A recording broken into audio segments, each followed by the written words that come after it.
दोस्तों स्वागत है आपका बिहार न्यूज में। दोस्तों मैं हूं फिरदौस गनी और आप देख रहे हैं केडीबी लाइव। दोस्तों आज हो चुका है बृहस्पतिवार 7 जनवरी 2021। तो आज की बिहार की टॉप न्यूज लेकर आए हैं आपके लिए। दोस्तों वीडियो स्टार्ट करने से पहले आपसे रिक्वेस्ट है, अगर आप नए हैं इस चैनल पर तो फिर चैनल को सब्सक्राइब करके बेल आइकन को भी प्रेस कर दीजिए और साथ में वीडियो को लाइक कीजिए, अपने दोस्तों के साथ शेयर भी कीजिए। तो चलिए दोस्तों स्टार्ट करते हैं आज का न्यूज। दोस्तों कल बिहार के मुख्यमंत्री नीतीश कुमार की अध्यक्षता में कैबिनेट की बैठक आयोजित की गई। जी हां, कैबिनेट की बैठक में 9 एजेंडों पर मुहर लगी है। इस दौरान जनजाति हृदय रोग से ग्रसित बच्चों को मुफ्त में इलाज की सुविधा, कोरोना महामारी की वजह से लॉकडाउन की अवधि का रोड टैक्स माफ करने के अलावा बिहार पुलिस के तर्ज पर होमगार्ड के जवानों को ग्रेड पे देने जैसे कई अहम फैसले लिए हैं। जी हां, सरकार ने 21 मार्च 2020 से 31 मार्च 2021 तक की अवधि में रोड टैक्स पर लगे जुर्माने को माफ कर दिया है। जी हां, आपको बता दूं कि इससे पहले सरकार ने 63 दिनों का रोड टैक्स माफ किया था। दोस्तों बिहार पुलिस में भ्रष्टाचारियों के खिलाफ पर लगातार एक्शन देखने को मिल रहा है। जी हां, पिछले दिनों एक दारोगा के करोड़पति बनने का मामला सामने आया और आय से अधिक संपत्ति मामले में उसके खिलाफ एफआईआर दर्ज हुई। जी हां, अब भागलपुर जिला पुलिस में तैनात एक सिपाही के करोड़पति बन जाने के मामला विजिलेंस टीम ने उजागर किया है। जी हां, सिपाही शशि भूषण कुमार और उसकी पत्नी मीनू देवी के पास जांच में आय से अधिक अवैध संपत्ति यानी कि 1,40,00,000 रुपए से ज्यादा की संपत्ति मिली है। निगरानी अन्वेषण ब्यूरो ने जांच में पाया है कि पीटीसी नंबर 1336 का एक सिपाही शशि भूषण कुमार अपने पद का दुरुपयोग करते हुए भ्रष्टाचार में शामिल होकर लगातार अकुल संपत्ति बनाता रहा। उसने करोड़ों की चल और अचल संपत्ति बनाई। जी हां, जहानाबाद जिला के मखदुमपुर थाना क्षेत्र के रहने वाले शशि भूषण कुमार ने पटना में अपना एक मकान बनाया है और साथ ही साथ कई जगहों पर कीमती जमीन और प्लॉट खरीदी है। जी हां, निगरानी अन्वेषण ब्यूरो ने मार्च 2019 में भ्रष्टाचार का मामला दर्ज किया था। ब्यूरो ने आय से अधिक संपत्ति अर्जित करने के आरोप में सिपाही शशि भूषण कुमार और फिर उसकी पत्नी मीनू देवी के खिलाफ निगरानी कोर्ट पटना में चार्जशीट दायर किया है। दोस्तों बिहार में अपराध और कानून व्यवस्था के मुद्दे पर मुख्यमंत्री नीतीश कुमार एक्शन मोड में दिख रहे हैं। बीते साल के अंतिम दिनों अचानक पटना में स्थित पुलिस मुख्यालय पहुंचकर उन्होंने हालात की समीक्षा की थी। जी नए साल में कल एक बार फिर से पुलिस मुख्यालय में आला अधिकारियों के साथ हाई लेवल मीटिंग में कानून व्यवस्था की समीक्षा की है। जी आपको बता दूं कि बीते कुछ दिनों के दौरान बिहार में कई बड़े अपराध हुए हैं। कुछ दिनों पहले दरभंगा में करोड़ों के सोना की लूट मामले में सरकार और पुलिस की जमकर किरकिरी हुई थी।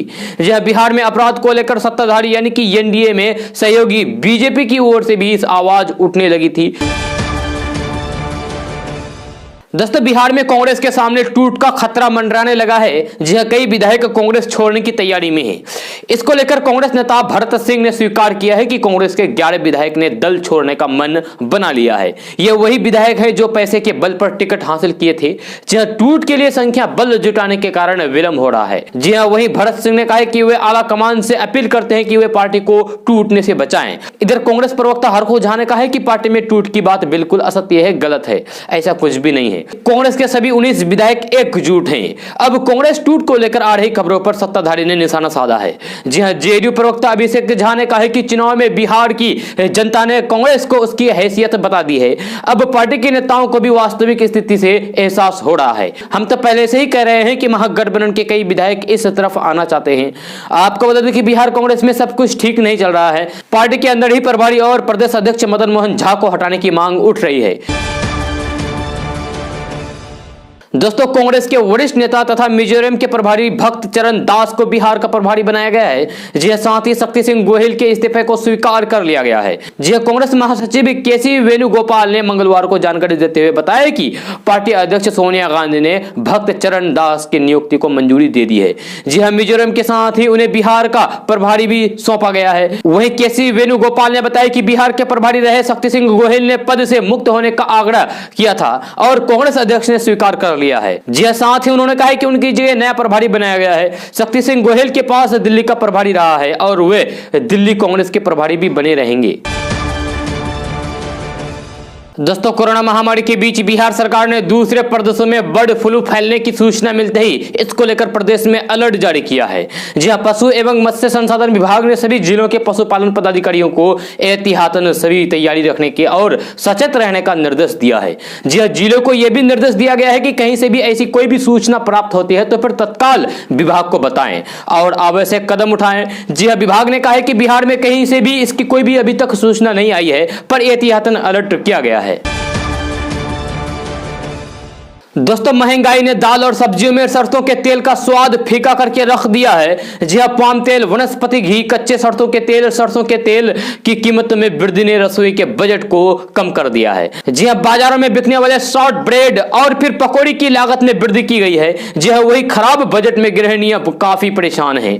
पिछले कुछ दिनों में सरसों के तेल और फिर रिफाइंड की कीमतों में जबरदस्त उछाल आया है। जहां सरसों के तेल की कीमत 20 से 30 रुपए प्रति लीटर हो गई है, वहीं रिफाइंड 10 से 20 रुपए महंगा हो गया है। जी हां, वर्तमान में सरसों का तेल बाजार में 150 रुपए प्रति लीटर और फिर रिफाइन 125 रुपए प्रति लीटर में बेचा जा रहा है। जी हां, बाजार में नया आलू आने के बाद से इसकी कीमत काबू में आने लगी है। प्याज के भाव भी कम होने लगे हैं। वही सरसों तेल और चावल की कीमतों में बेतहाशा वृद्धि ने आम आदमी की रसोई का बजट बिगाड़ दिया है। जी हां, खाने में उपयोग होने वाले सभी खाद्य तेल, मूंगफली, सरसों का तेल, वनस्पति, सोयाबीन, सूरजमुखी और पाम ऑयल की कीमतें एक बार फिर से बढ़ गई है। जी हां, उपभोक्ता मामले के मूल्य निगरानी विभाग पर उपलब्ध खाद्य तेल की कीमतों पर नजर डाले तो फिर सभी में बीते 2 महीने में तेजी से उछाल आया है। जी हां, सरसों तेल का अधिकतम कीमत नवंबर महीने में 175 रुपए प्रति लीटर तक था, जो 31 दिसंबर को बढ़कर 208 रुपए पहुंच गया। जी हां, वही जुलाई में न्यूनतम कीमत 90 रुपए था, वह नवंबर में बढ़कर 102 रुपए प्रति लीटर पर पहुंच गया। जी हां, सरसों तेल के अलावा दूसरे सभी खाने के तेल की कीमत में भी उछाल दर्ज की गई है। इसके साथ ही चावल की कीमत में भी बड़ी बढ़ोतरी दर्ज की गई है। दोस्तों, सरकारी तेल कंपनी की ओर से 29 दिन बाद आज एक बार फिर से पेट्रोल और डीजल की कीमतों में बढ़ोतरी देखने को मिली है। जी हां, अमेरिका में कच्चे तेल के भंडार में कोई भी विशेष हलचल नहीं है। इसके बावजूद कल कच्चे तेल के बाजार में आग लगी। जी हां, डीजल की कीमत में 25 से 27 पैसे की बढ़ोतरी हुई। वहीं पेट्रोल की कीमत भी 24 से 26 पैसे तक बढ़ी है। दोस्तों, क्या आप जानते हैं कि प्रधानमंत्री नरेंद्र मोदी जी के पास कितनी संपत्ति है और वह उस पैसे को क्या करते हैं, कहां पर इन्वेस्ट करते हैं? तो मौजूदा समय में प्रधानमंत्री नरेंद्र मोदी के पास कुल 2 करोड़ 85 लाख रुपए की चल अचल संपत्ति है। जी हां, दरअसल साल 2019 में प्रधानमंत्री नरेंद्र मोदी की संपत्ति 2 करोड़ 40 लाख रुपए थी। ऐसे में हाल ही में 30 जून 2020 तक प्रधानमंत्री नरेंद्र मोदी की संपत्ति में 36 लाख रुपए की बढ़ोतरी हुई। जी हां, आपको बता दें कि पीएम मोदी ने खुद ही अपनी संपत्ति की घोषणा की है। दरअसल प्रधानमंत्री नरेंद्र मोदी और उनकी सभी कैबिनेट को ऐसे घोषणा करना अनिवार्य कर दिया गया है। इसी के तहत सबसे पहले प्रधानमंत्री नरेंद्र मोदी ने अपनी चल अचल संपत्ति का ब्यौरा जारी किया। पीएम मोदी की संपत्ति के तहत उनके बैंक, डाकघर तथा कुछ अन्य जगहों पर निवेश की कमाई को लेकर यह ब्यौरा जारी किया गया है। उनकी कमाई का एक बड़ा टर्म डिपॉजिट और फिर सेविंग अकाउंट में जमा है। जी हां, बैंक में डिपॉजिट ने उन्हें 3,30,000 रुपए मिले हैं। इसके तहत उनकी संपत्ति में यह बढ़ोतरी हुई है। आपको बता दें कि पिछले साल की चल अचल संपत्ति के आंकड़ों के मुताबिक आगामी समय में प्रधानमंत्री नरेंद्र मोदी की कुल संपत्ति में 26% की बढ़ोतरी दर्ज की गई है। जी हां, प्रधानमंत्री नरेंद्र मोदी की चल अचल संपत्ति में कोई खास बदलाव नहीं हुआ है। पीएम मोदी के नाम पर गांधीनगर के सेक्टर में 3331 वर्ग का एक फ्लैट है, जिसकी कीमत 1 करोड़ 10 लाख रुपए है। इसके अलावा प्रधानमंत्री नरेंद्र मोदी पर कोई भी लोन नहीं है और न ही उनके पास कोई निजी कार है। जी हां, कोई भी गाड़ी नहीं है।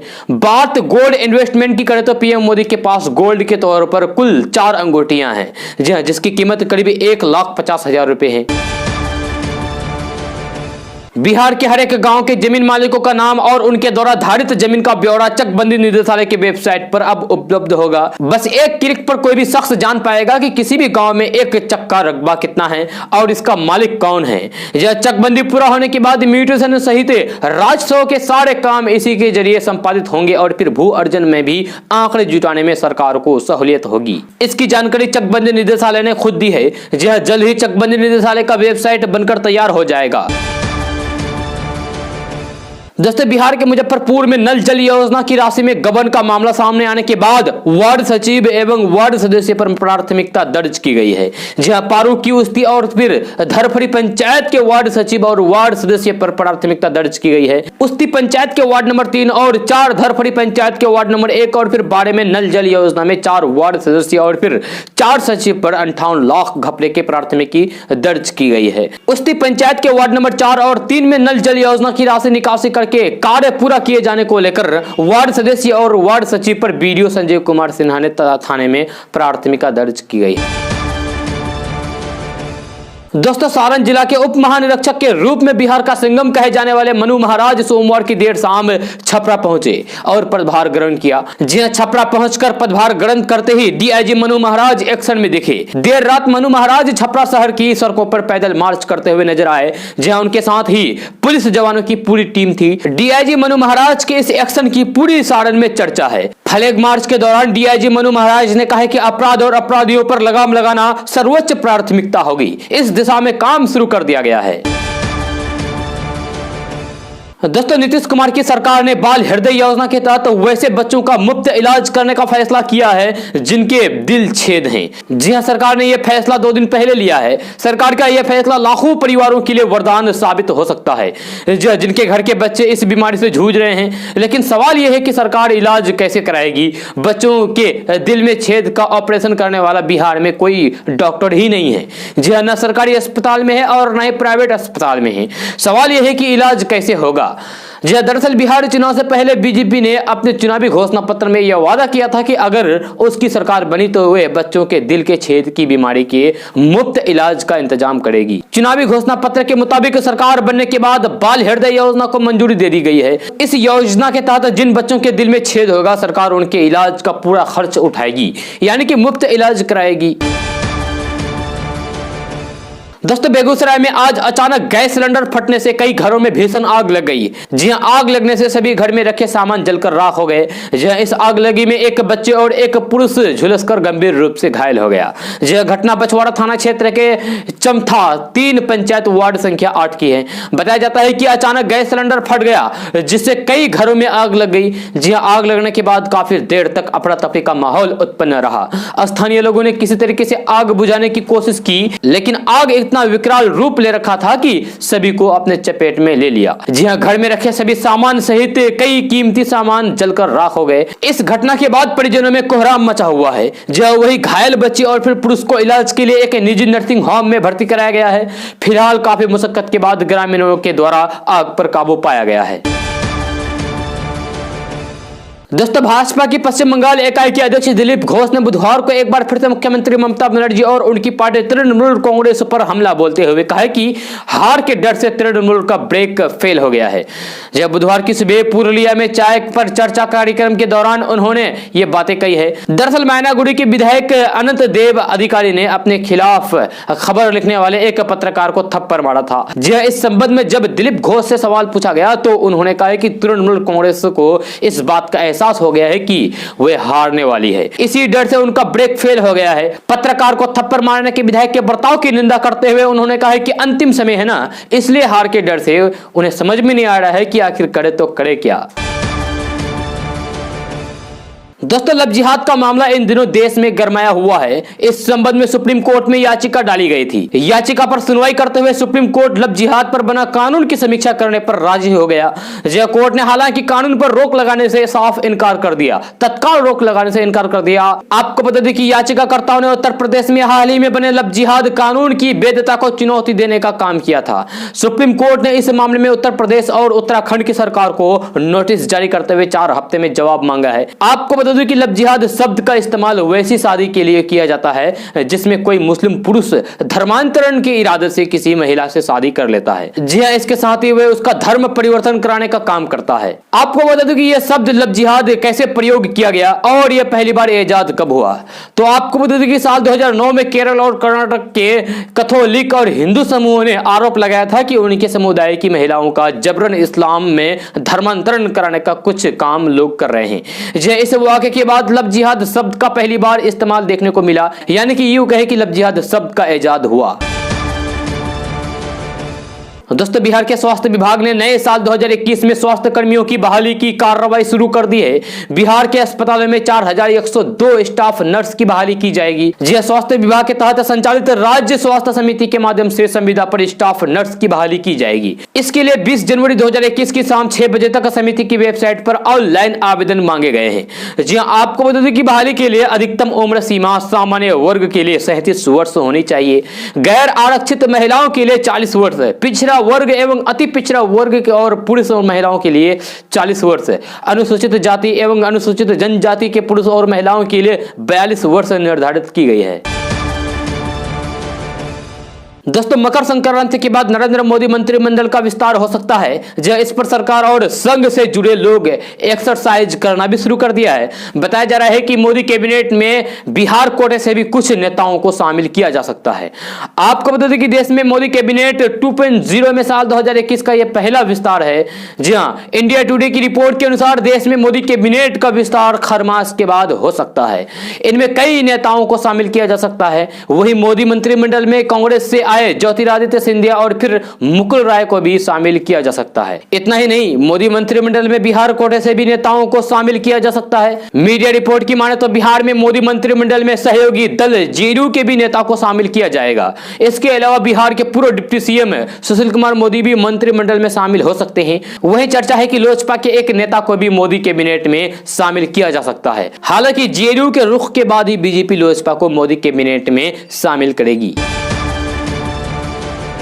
दोस्तों आज हम देश की मशहूर कथावाचक जया किशोरी के बारे में बात करेंगे। जी हाँ, जया किशोरी आज किसी परिचय की मोहताज नहीं है। बेहद कम उम्र में उनके लाखों प्रशंसक है। जी हाँ, अपने भजनों और कथा वाचन के लिए देश विदेश में चर्चित जया किशोरी मोटिवेशनल स्पीकर भी है। जी हाँ, वह जीवन से जुड़े तमाम पहलुओं पर सलाह देती है। अपने प्रशंसकों के बीच किशोरी जी के नाम से चर्चित जया किशोरी सोशल मीडिया पर भी काफी सक्रिय रहती है। जी हाँ, और प्रशंसकों से बातचीत भी करती रहती है। जी हाँ, उनके सवालों का जवाब देती है। हालांकि बहुत कम लोग जानते हैं कि कभी जया किशोरी की तरह ही उनकी छोटी बहन चेतना शर्मा भी भजन गाया करती थी। जी हां, चेतना की आवाज भी जया किशोरी की तरह ही मीठी और फिर मधुर है। जी हां, चेतना ने बड़ी बहन जया किशोरी के साथ आस्था और संस्कार जैसे चैनलों पर साथ कई भजनों की प्रस्तुति दी है। दोस्तों इस वक्त एक बड़ी खबर पटना से सामने आ रही है, जहां एसएसपी ने आधा दर्जन पुलिस वालों के खिलाफ सख्त एक्शन लिया है। जी हां, एसएसपी ने उन्हें सस्पेंड भी कर दिया है। निलंबित पुलिस वालों में एक दारोगा भी शामिल है। पटना के वरिष्ठ पुलिस अधीक्षक उपेंद्र शर्मा ने इन पुलिसकर्मियों के खिलाफ एक्शन लिया है। बताया जा रहा है कि नेशनल हाईवे पर अवैध वसूली करने के मामले में उनके ऊपर कार्रवाई हुई है। अवैध वसूली का वीडियो भी सोशल मीडिया पर तेजी से के साथ वायरल हो रहा है। जी हां, वीडियो वायरल होने के बाद पटना पुलिस की काफी हो रही थी। वीडियो सामने आने के बाद एसएसपी ने फौरन सख्त कदम उठाते हुए वीडियो में दिख रहे सभी पुलिस वालों को सस्पेंड कर दिया। अंडरलोड गाड़ियों से 50-50, 100-100 रुपया लिया जा रहा है। ये हाईवे है, ये दिख रहा है ना, ये हाईवे। यहाँ से जितनी भी गाड़ियां जाती है उन सभी गाड़ियों से पैसा लिया जाता है। देखिए ये गाड़ी में जो है ट्रक वाले से 20-20, 25-25, 50-50, 100-100 रुपया लिया गया है। और जितना अंडरलोड गाड़ी है जितना उनसे पैसा लिया गया है 50-50 रुपया, और ओवरलोड गाड़ी से 200-200 रुपया लेकर उसको अंडरलोड बनाया गया है। ये सभी पुलिस वाले पटना के मसूरी थाने में पोस्टेड हैं, जिन्हें तत्काल प्रभाव से निलंबित कर दिया गया है। दोस्तों हिंदुस्तानी अवाम मोर्चा के अध्यक्ष और बिहार के पूर्व मुख्यमंत्री जीतन राम मांझी ने कहा है कि वे नीतीश कुमार पर एक एमएलसी सीट और एक मंत्री पद के लिए दबाव डालेंगे। जी हां, साथ ही उन्होंने ऐलान किया है कि हमारी पार्टी जेडीयू के साथ मिलकर पश्चिम बंगाल विधानसभा चुनाव में उतरेगी। मांझी ने यह बातें पार्टी की राष्ट्रीय कार्यकारिणी की बैठक में कही है। दोस्तों बिहार की राजनीति में जदयू अहले पैदान पर आती है। यह करीब 15 सालों से राज्य में मुख्यमंत्री नीतीश कुमार की अगुवाई में सरकार चली है। अब उनका चौथा कार्यकाल शुरू हो गया है। यह इसके साथ ही जेडीयू अब राज्य से बाहर अपनी पार्टी को विस्तार के लिए योजना बनानी शुरू कर दी है। यह नीतीश की अगुवाई में पार्टी ने पश्चिम बंगाल और असम के बाद अब उत्तर प्रदेश में भी विस्तार की बड़ी तैयारी की है। यह गौरतलब है कि यूपी में अगले साल 2022 में विधानसभा चुनाव होने हैं। कुछ दिन पहले ही अरुणाचल प्रदेश जेडीयू इकाई के 6 विधायक बीजेपी में शामिल हो गए थे, जिसके बाद पार्टी ने कड़ी प्रतिक्रिया दी थी। 23-24 जनवरी को बिहार के पूर्व मुख्यमंत्री जननायक कर्पूरी ठाकुर की जयंती पर लखनऊ में कार्यक्रम का आयोजन किया जाएगा। इसका पूरा जिम्मा मुख्यमंत्री नीतीश कुमार ने पार्टी के राष्ट्रीय महासचिव केसी त्यागी को दी है। दरअसल यूपी में पार्टी अपने हर तरीके के समीकरण का आकलन कर रही है। मीडिया रिपोर्ट के मुताबिक केसी त्यागी ने दावा किया है कि यूपी में जेडीयू के लिए काफी संभावनाएं हैं। सामाजिक समीकरण पूरी तरीके से पार्टी के अनुकूल है। राज्य से सटे यूपी के जिलों में कुर्मी आबादी काफी है, जिसमें पार्टी अपना भविष्य देख रही है। दोस्तों, बिहार की प्रमुख विपक्षी पार्टी राष्ट्रीय जनता दल बीते विभिन्न दिनों से किसानों के मुद्दे को लेकर लगातार केंद्र सरकार और फिर राज्य सरकार के खिलाफ हमलावर है। जी हां, आरजेडी ने मंगलवार को ट्विटर पर किसानों के दर्द भरी दास्तानों का एक वीडियो पीएम मोदी और फिर सीएम नीतीश कुमार के नाम पर जारी किया है, जिसमें किसान बिहार में एपीएमसी रद्द किए जाने के बाद से हुई अपनी दुर्गति की दर्द भरी कहानियां सुना रहे हैं। किसान हर समय मर रहे हैं, किसान कभी खुशहाल नहीं हुआ है। जो किसान देश को पैदा करके उपजा करके खिलाता है या खुद उसको पेट नहीं भरता है। मंडी में जाने के बाद कोई सुनता नहीं है, बोलता है कि आगे से ऑर्डर नहीं है, तो ये नहीं है, तो वो नहीं है, यहाँ ले जाओ वहाँ, फिर मजबूरी में हमको जाकर लोकल व्यापारी से बेचना पड़ता है माल। जी हाँ, जारी वीडियो पर राजद की ओर से लिखा गया है कि यदि अगर किसान नेता नहीं बचेगा तो फिर किसानों का भविष्य और स्वाभिमान नहीं बचेगा तो हिंदुस्तान नहीं बचेगा। राजद ने कहा है कि पीएम नरेंद्र मोदी और सीएम नीतीश कुमार देखें कि बिहार में एपीएमसी ध्वस्त किए जाने के सूबे के किसानों की क्या दुर्गति हुई है। वहीं आरजेडी ने यह भी लिखा है कि पीएम नरेंद्र मोदी जरा अहंकार छोड़कर बिहार के किसानों की मजबूरी की व्यवस्था भी सुने। दोस्तों, आरजेडी सुप्रीमो लालू प्रसाद यादव ने सीएम नीतीश कुमार पर जोरदार हमला बोला है। जी हां, लालू प्रसाद यादव ने कहा है कि बिहार में अपराध की सुनामी आ गई है, लेकिन नीतीश कुमार रोकने के बदले कान में तेल डालकर सो रहे हैं। लालू प्रसाद यादव ने सीएम नीतीश कुमार को अनुकंपाई सीएम बताया है। लालू प्रसाद यादव ने ट्वीट करके कहा है कि बिहार के अनुकंपाई मुख्यमंत्री सह एडिटर इन चीफ अपनी लाख एडिटिंग के बावजूद अखबारों को रक्त रंजित होने से रोक नहीं पा रहे हैं। बिहार में अपराध की सुनामी आ गई है, प्रतिदिन सैकड़ों लोग अपराध की चपेट में आ रहे हैं। मुख्यमंत्री कान में तेल डालकर संवेदनहीनता और फिर स्वार्थ की गहराई नींद में सो रहे हैं। बिहार में अपराध इन दिनों चरम पर है। रोज अपराधी अपराध की कई घटनाओं को अंजाम दे रहे हैं। अपराधियों में पुलिस का थोड़ा सा भी खौफ नहीं है।